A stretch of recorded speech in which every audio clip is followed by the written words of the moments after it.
So I'm sitting here with who is still my favorite professor, Dr. James Turner, Africana Studies and Research Center at Cornell University.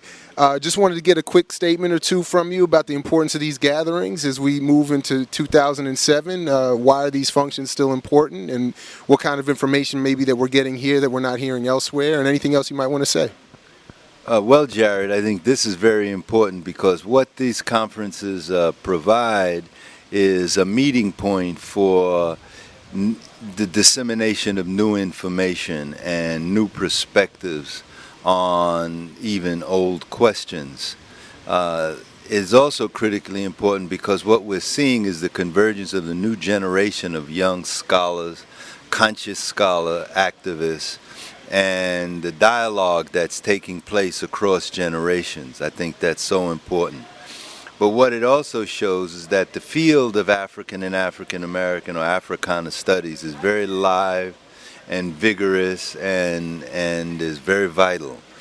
And the National Conference of Black Studies is becoming a key focal point for people coming together in these exchanges across generations, across disciplines, within the discipline.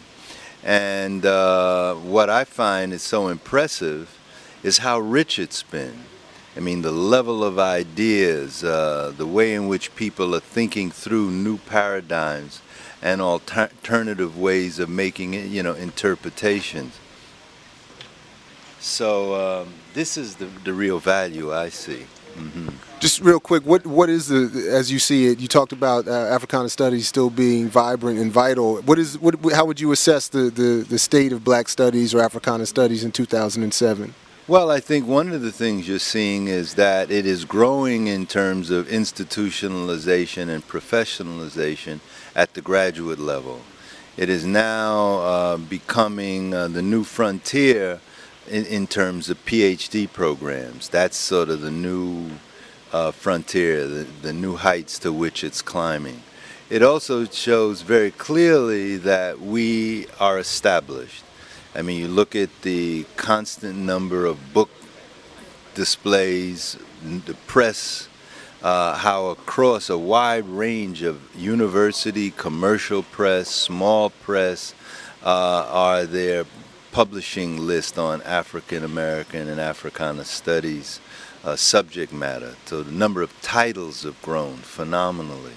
Actually, if you really sit back and look over the last 15, 20 years. Also, I think it's critically important for the training of the new conscious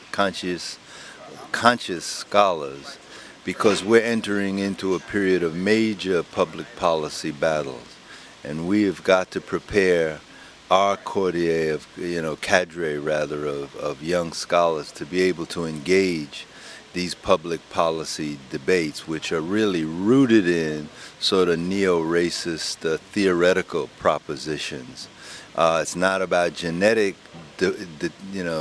degeneracy as much as it now about cultural degeneracy, the inadequate cultural behavior of black folk is why they continue to be mired in inequality, right? Not the savage growth of the political economy, particularly the situation in capitalist America where there's growing accumulations of wealth. And this is not to be cliche. I mean, you read the business section, one of the things you find is buyouts after buyouts after buyouts. You think the